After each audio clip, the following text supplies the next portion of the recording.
this, and it's nice to catch up with you once again.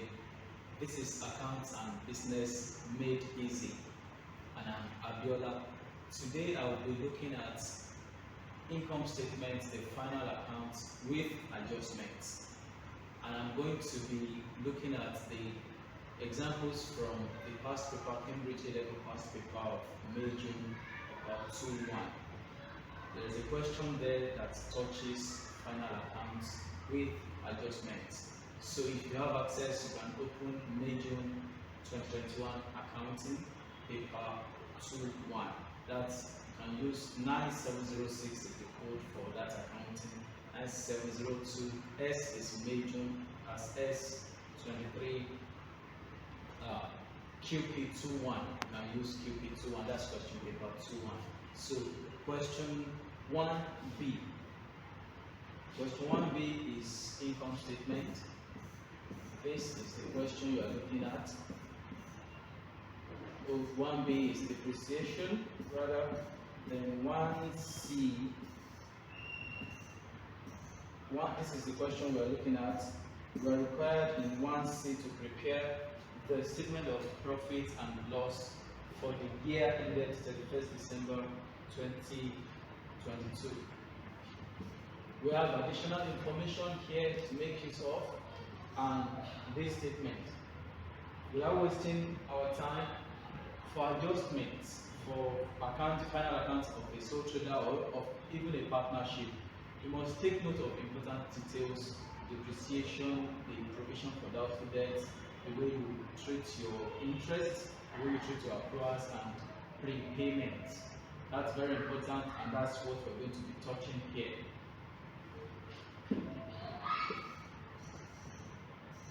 So we have cost, we have furniture, we have advertising allowance, cost of sales. Now, when we already have the cost of sales, that means we won't need to prepare opening inventory plus purchases minus closing inventory, or net purchases minus closing inventories. Again, we just make use of that value and look at if we have any other thing about inventories in the additional information. So let's start with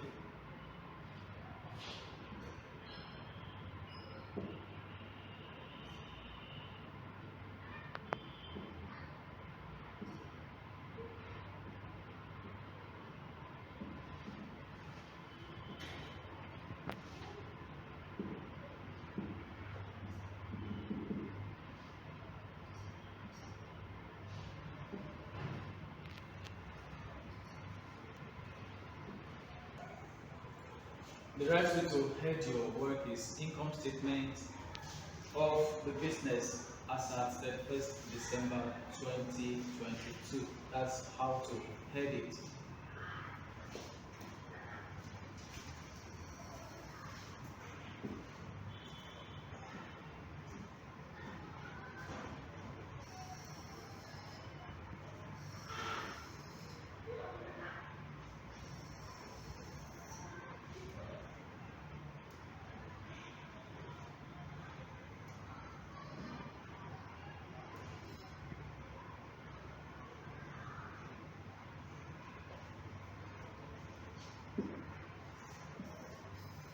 You look for revenue. This is revenue 72,610.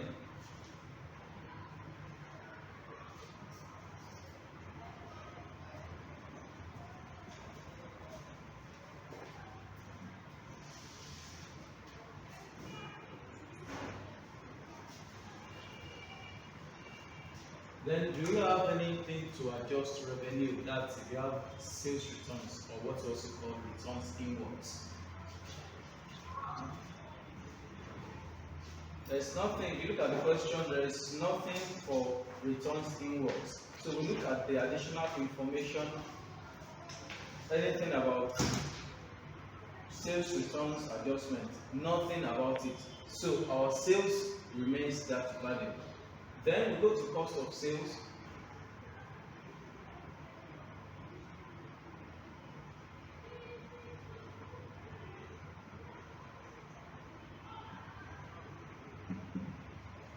We have cost of sales value already here. cost of sales is here, 43,900. But we have an information here. The value of inventory was understated when calculating the cost of sales. When the value is understated, it means that it's inconsequential. It means we will just deduct it as we are going to deduct your closing inventory. Closing inventory has been touched already, but there was another value that was not talked about, that was understated. So you have to deduct it. That means the amount of cost of sales here, 483,900. Use your calculator, please. 483,900 minus the understated cost of sales inventory here. So minus 4940. Please help me with the value. That's again 483,900 minus 4940. It wasn't accounted for, it was understated, so we deduct it just the way you would do your closing inventories. 478960. 478960. 478,960 is your adjusted cost of sales. If you were writing it in the space provided for you in the exam, just write it as workings. And name it as working 1. It's very important to show your workings in the exam. As an examiner, these are finding details that may make or mar your total scores. Show your workings, please. Someone has helped me with the calculation, but show it in your workings. Which are the values of cost of sales given here, 483,900 minus the adjusted on told value or on recorded value. That's done with this. Then any other thing about cost of sales? No, nothing again about cost of sales. Nothing again about cost of sales. So we get the value for gross profit.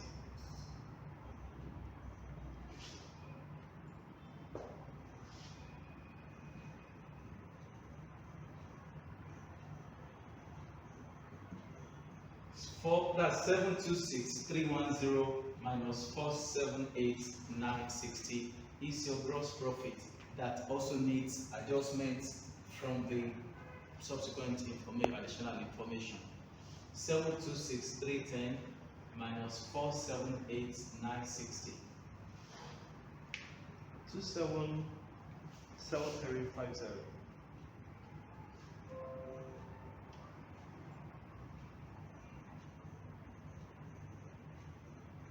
Please. So you can also 247350. 247324. Thank you very much. 247350 is your gross profit. Now you have a whole lot of adjustments you are asked to make here, which needs understanding and which I will be explaining. Advertising is an expense. You know, after you get your gross profit, you add additional income that you may find here, and you deduct all the expenses. So to make it easy for you, just look at information one after the other. Advertising is an expense. So let's look at it here. Do you have anything for advertising? Insurance interest returns. So advertising includes, we don't have any advertising here. Oh yeah, it said advertising is 6580. It is an expense. We should show it. However, we have an adjustment here to make for it. It includes the cost of a 6-month campaign, which began on 1st September 2022. The accounting year ends in December 2022. But part of this 4,200 includes the one that ends, that is for 6 months. So from September 1, the whole of September, October, November, December, January, February, that 6 months is covered. But January, February of 2023 is not part of this year. So that which means only 4/6 of this is part of this year. 2/6 of this is prepayment. Again, I will say that this is for 6 months, which is September, October, November, December, January, February. January and February are not covered for 2022, which means 2/6 of this amount is prepayment. So do with your calculator 2/6 multiplied by this. So I will just explain what steps you must do. So 2/6 multiplied by this is prepayment. The amount is 1,400. so make sure you do the working in the working space. You can call it workings 2. So 1,600 is prepayment. 400. 1,400, thank you, is prepayment that you must deduct from this. So advertising. You may open the bracket. Please make sure you write in full. Do not write ADV. Only for purpose of explaining is why I've shortened it. Do not shorten in your exam. It can affect your marking. So 1,400 is the prepayment. The main amount was 6,580. So 6,580 minus 1,400. This is prepayment. You calculated it as 2/6 times 5 times 4,940. Then the other is allowance for irrecoverable debt. This is also called provision for doubtful debt. If it increases, it's an expense. If it reduces, it's an income. Now it is 1,380 and 90 there. Now, is there anything about it again? Yes. The allowance for irrecoverable debt is 5%. That's for this year is 5% of 31,000. So with your calculator, calculate 5% of 31,300. 5% of 31,300. 1,565. Please ensure you show your workings. It's very important. 1,565. Now it was 1,390. Now you eventually had to make 1,565. So what is that? Means it increased by how much? The difference between this new value and 1,390 is 175. 175 is an increase in provision for doubtful debt, which is an expense. You provided that 1,390 would not possibly pay you, but 1,500 plus did not pay you as was shown in your provision in as 5% of this. That extra is an expense that you show here. So you can say increase in provision for doubtful debt. You can show it in brackets. The original amount here, the difference of that and the 5% of this that you got, which gives you 175. That is an expense. Please remember to write this value too. Then if you come back here, cost of sales we've done, we use it. Furniture and equipment, cost is this, provision for depreciation is this. Insurance is an expense, 7,380. You write it as an expense. Now look, if you have anything for insurance, advertising, you've done that. You can take any one you've done to forget about it. The value of inventory, you've done this. 6 months per annum was okay. We're coming back to this. We have done this. Depreciation, we've done it. So there's nothing on insurance. So insurance expense is 7,380. You write insurance 7,380. That's all and enough for that. Next expense is interest. Next item is interest receivable. Interest receivable is an income. So you add it here. Interest receivable. It is an additional income to gross profit. And there is no adjustment for interest receivable. Let's confirm. 6 months interest. There is an information for interest receivable. So 6 months interest at 10% per annum was received on a bank deposit of 24,000. 10% of 24,000 is to be calculated first. That's 2,400. The deposit was made on 1st March 2022. The next receipt took place February 2023. Now, that means from March to end of February 2020, that's March 1, March. When you have March 1, that means the month starts in March. March, April, May, June, July, August, September, October, November, December 2022. 10 months is covered this year. Then January, February of 2023 is what the 10 months covers. That should tell you something. It shows that this 10%, only 10 over 12 of the 10% is for this year. Again, you are told that it starts on 1st March. This year, accounting year ends 31st December of 2022. And this one takes us to February. So that means interest of February, interest of January is not for this year. So to calculate it, just do 10 over 12 times 10% of 24,000. 10% of 24,000 is 24. So 2,400 multiplied by 10 over 12 is one for this year. The other 2 over 12 is for next year. It's interest receivable next year.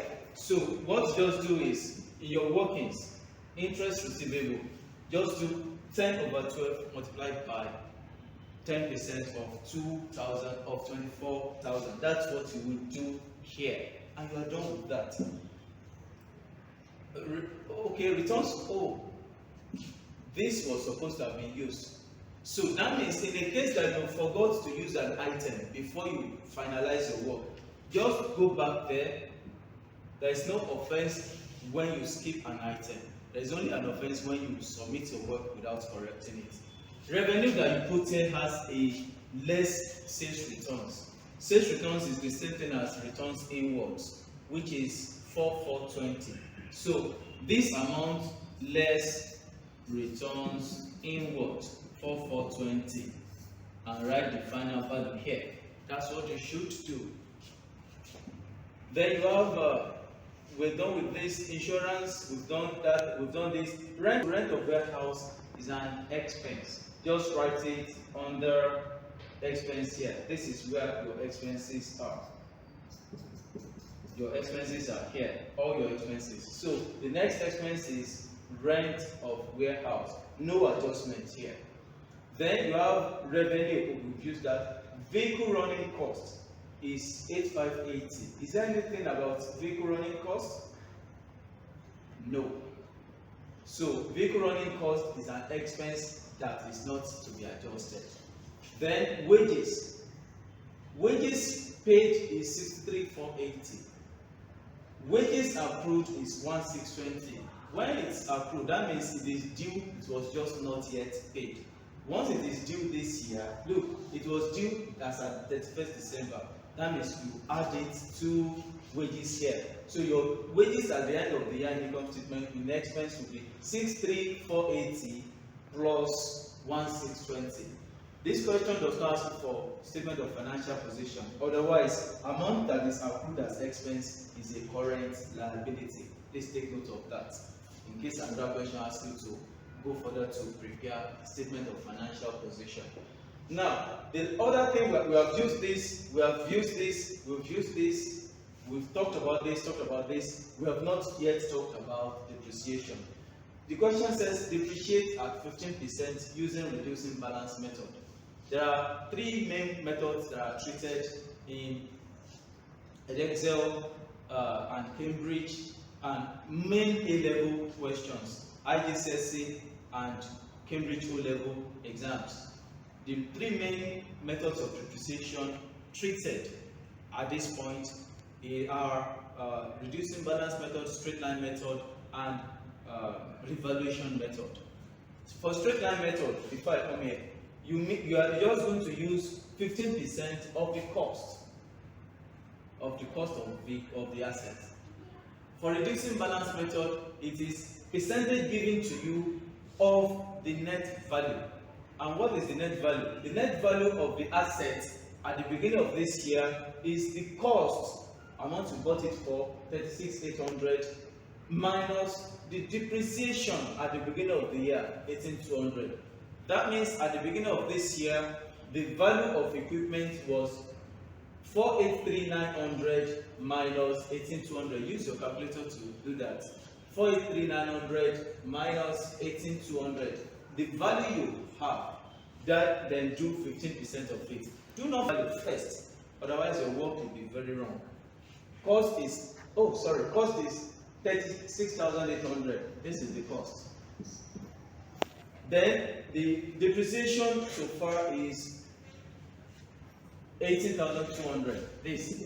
So 18,200 deducted from the cost is net value. Then do 15% of it. That will give you the value for depreciation. Depreciation is an expense. Now, when you get your net sales minus cost of sales, you get gross profit. Gross profit from plus interest received, you get your total income.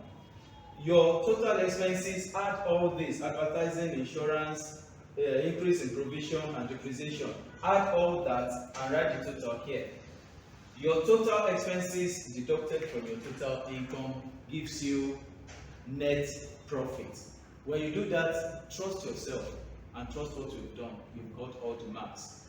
If you have any question or any gray area you want me to explain, please put it on the comment. I'm going to address it definitely. The major thing in summary that you adjust in final accounts are depreciation, accruals and prepayments, and you may be asked to work out some balances forward or backwards, like we did for the interest given to us here. Thank you very much and have a lovely time. Bye and see you once again.